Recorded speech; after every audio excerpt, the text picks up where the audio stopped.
I think there's too many gurus out there that don't practice what they preach. You can't really tell what they're doing versus what they're selling.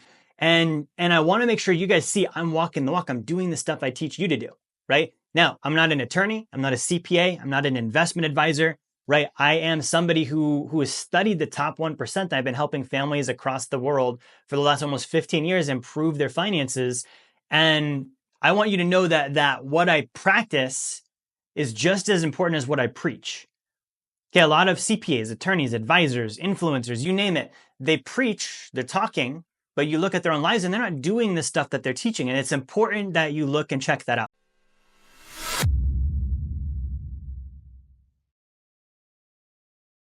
So here's my quick update this week, guys. So I was in New Mexico for a couple of days, right? And so I was down there and I was looking at a new place, right? So my family and I were moving to New Mexico at the end of this year. I did a video about moving, the impact that moving and living in the right location can have on your wealth building progress. You can check that out on my channel if you didn't see that video. And so we're going down to New Mexico, right? So I went down and checked out the property. Now here's the great thing for me on the wealth side. New Mexico has some of the lowest cost of living in the United States. And so I looked at tax rates versus cost of living. I want to draw this out because I feel like this gets missed. Okay, I feel like we focus a lot on taxes and maybe not so much on the other things. Okay, so New Mexico, I think they have like a 5 or 6% state income tax, right? So it's not zero. Now I could go to, let's say, Florida, and I could pay 0 in Florida. Okay, so 0 versus 5, we look at Florida and we're like, okay, well, Florida is 0, New Mexico is 5. It looks like Florida wins, right? Well, here's the thing. Cost of living. Hey, you want to see a magic trick? Get a copy of my book, Blueprint to Financial Freedom. I know it's in front of my chest and my face because I want you focusing on the book and not me for a moment before you go back to focusing on me and the content. Okay, so I live in Kansas right now. Kansas is already a pretty low cost of living. New Mexico is at about 15% lower than Kansas. And Kansas is already a pretty decent one. Like that's already decently low. I've been able to save and invest a lot of money being here in Kansas. So when I look at New Mexico, it's even cheaper than that. I'll give you an example. 4-bedroom luxury property. Again, I'm renting because I don't think it makes sense to own a house, not in this stage of my life. 4-bedroom luxury property. It's like 3,000 square feet. It is literally on a mountain. So mountain view. And it's got a huge property. It's probably an acre and a half of yard, not including the mountain. You go outside of the fence, then there's the mountain. I'll show you guys once I move down there. Okay. But this is about $3,300 a month in rent. $3,300 a month in rent. Now, what would the equivalent of that be in Florida? Let's talk about that. Okay. 4-bedroom, luxury, 3,000 square feet.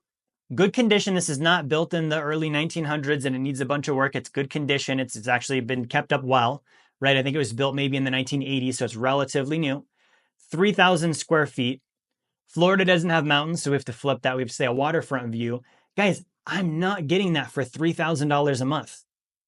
Okay, that is probably going to be an $8,000 to $10,000 property. Same thing if I was buying, like this is maybe in New Mexico, like $1 million property. Okay, and it's beautiful. Again, I'll show you guys pictures when I move in and it's all official, right? It's beautiful, but it's probably $1 million. If I go down to Florida, an average house is close to $1 million. If you're in Tampa, if you're in Clearwater, if you're in those areas where there's waterfront, the average house, not a huge one, the average house, which is probably pretty old and not very nice looking, is going to be $1 million. Probably looking at 3 to 5 million for an equivalent property there. Okay, so that's part of what I'm doing is I'm moving down to New Mexico, because I love the scenery, I love the climate, I love the people, I love the culture. It's the perfect place for me. Mountains, doesn't really get too cold in the winter, doesn't really get too hot in the summer. It's great, I love it there. And it's gonna allow me to economize. Okay, now you guys are probably listening to this and you're like, okay, well, Jerry, why are you economizing? Right, why are you economizing? If you're financially independent, and you've got, companies and assets and wealth, why are you economizing? Because economizing is something that got me here. Okay, so being financially independent is not the same thing as being wealthy. It is not the same thing as being financially free. Financial independence is a milestone.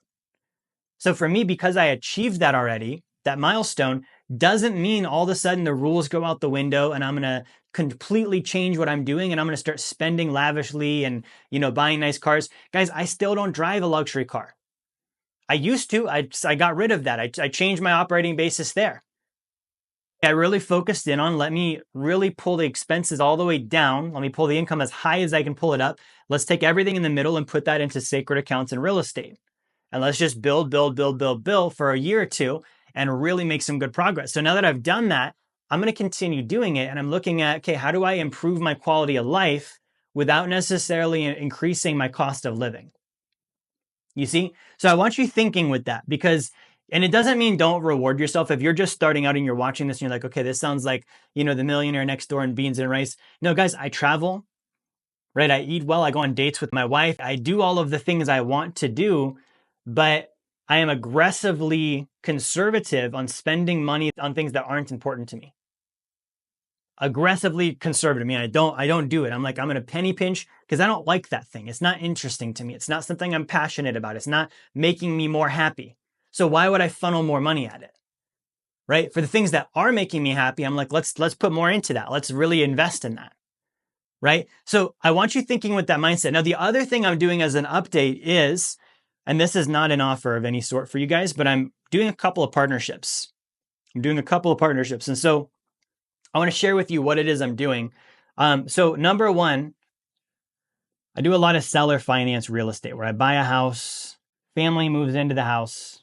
We've got mom, dad, a couple of kids, little midgets there, right? They move in and they pay me a mortgage payment for living there. Kind of like rent to own. Seller finance is what it's called, right? I've been doing seller finance for, a while now. It's been my main source of investing is real estate investing in the private lending world and the seller finance world. I'm not super into the rentals. It's not something I'm interested in doing as being a landlord and having all of the problems that come with that. Okay. Now that I've accumulated some properties, one of the things that I have learned about this is number one, it takes time to occupy a property. There's a wait there. I buy a house and it's going to take 3 months or 6 months or a year, or maybe even longer if I didn't buy a good house for a family to move in and start making mortgage payments to me, right? This is not renting and dating. This is more like a marriage. It's like, okay, we really need to find the right family. The family is almost more important than the house. Okay. Number two, during that waiting period, there are holding costs, right? And then number three, there can be time before the family makes their first payment. And then number four, these are some of the things I've learned, right? The barrier to entry on doing seller finance is typically about $50,000 to $60,000, right? Meaning to buy the first property. Now I shouldn't just buy one. Ideally, I should buy three. If I buy three, that brings me up to about 150 to 180K, right? So I'm doing properties, I'm buying them, I've been holding them, I get them occupied, they're cash flowing, it's going well. And what I've noticed is there's a couple of people I'm close to that are very interested in doing this, that they don't have 150K yet. It's going to take them a while to get there. Hey, what's up? Jerry here. I just wanted to give you another reminder. Grab my book, Blueprint to Financial Freedom. It's going to be one of the best books you have ever read on finance. I can promise you that. You're going to love it. It's also a free offer. So if you go to jerryfetta.com/B2F promo, you can get that now. Right? And so one of the things that I'm doing that helps them and it helps me is I'm actually forming partnerships. Right? This is not a fund. It's not an investment opportunity. I'm literally going into business and partnering with individuals that I'm close with, that I trust. We're partners in an LLC. The LLC owns the property, but it's a property that I already own. I already did the work. I bought it. I got it cleaned up and fixed up. I got it occupied. It's cash flowing. So it's a performing asset. It's in the LLC. We're going in as partners. And so what that does is it allows my partner, to come in at maybe 25 to 30,000 and skip all of this stuff. I've already done it. It's taken care of, right? So they can come in at 25 to 30,000. Now I bought it outright first. We're transferring it into the LLC. We own the LLC together jointly as partners. and that 25 to 30,000 they pay me basically kind of cashes me out of half of that property. Okay, I can then take my 25 to 30,000 I've just received on partnering with this individual. I can take money that I've saved and I can go buy another property sooner, right? They're getting in quicker. They're cash flowing immediately. I then move into the next one. I do the same thing. I get it occupied. I get it cleaned up. I get it cash flowing, etc. Then I can bring in the partner again, right? And so I'm doing this as a way to speed up my wealth building and speed up wealth building of those that I care about, because it can take time. We hear about compounding interest, and it's like the longer the interval of accrual on needing to wait. If I've got to wait till I've got 70,000, for example, or 60,000, that amount of time, what if I could cut that in half? I only need to get to 25 or 30. How much quicker can I build wealth? I could actually double my speed because I don't need to wait for these things. Now, it's probably more than double because the math cuts the property in half, right? So if it's a $60,000 property, now all of a sudden I only need to come to the table with 30 to partner with Jerry. Okay, that cuts it in half, but also I don't need to wait. The vacancy, the cleanup, getting the family, cash flowing with their payments, that 3 months, 6 months, a year, whatever it might be, that's now eliminated as well. See what I'm saying? So it's like, okay, great. I've more than doubled my speed.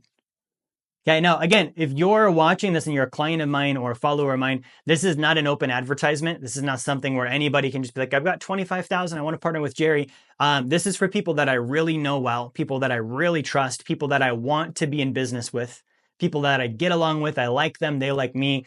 And that way it's partnerships that I enjoy, right? Because I want to expand more wealth with more people as a business partner. I've done this for a long time. I've been very successful. And so this is my way of paying it forward, helping people get there quicker and skip some of the barriers that I've run into. So guys, thank you for watching on my weekly wealth walk here. I hope the update here was helpful.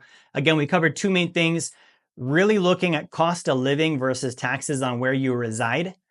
Okay, there's a reason I don't live in California. The cost of living is higher and the taxes are higher. It doesn't make sense. There's no win there, even though it's beautiful.